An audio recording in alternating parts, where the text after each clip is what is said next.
ভয়াবহ শীতকালীন ঝড়ের কারণে যুক্তরাষ্ট্রের বিভিন্ন অঙ্গরাজ্যে জরুরি অবস্থা ঘোষণা করা হয়েছে। শত শত ফ্লাইট বাতিল হয়েছে। এর মধ্যেই মেইন অঙ্গরাজ্যের ব্যাঙ্গর আন্তর্জাতিক বিমানবন্দরে একটি বেসরকারি জেট বিমান বিধ্বস্ত হয়ে ৭ জন নিহত হয়েছেন।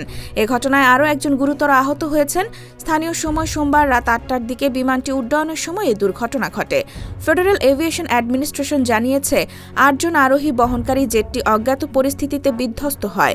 বিমানটি মুহূর্তেই উল্টে গিয়ে থেমে যায় এবং আগুন ধরে যায়। ব্যাঙ্গর বিমানবন্দর সাময়িকভাবে বন্ধ ঘোষণা করা হয়েছে।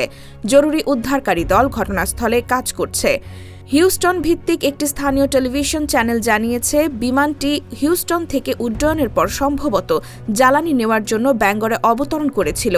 তুষার ঝড়ের মধ্যে পুনরায় উড্ডয়নের সময় দুর্ঘটনাটি ঘটে। এদিকে যুক্তরাষ্ট্রের শীতকালীন এ ঝড়ে দেশজুড়ে কমপক্ষে ৩৪ জন নিহতের খবর পাওয়া গেছে। ফ্লাইট অ্যাওয়ার্ড জানিয়েছে সোমবার প্রায় ৫,০০০ ফ্লাইট বাতিল হয়েছে। ইতোমধ্যে অন্তত ২৫টি অঙ্গরাজ্যে আবহাওয়া সংক্রান্ত জরুরি অবস্থা জারি করা হয়েছে।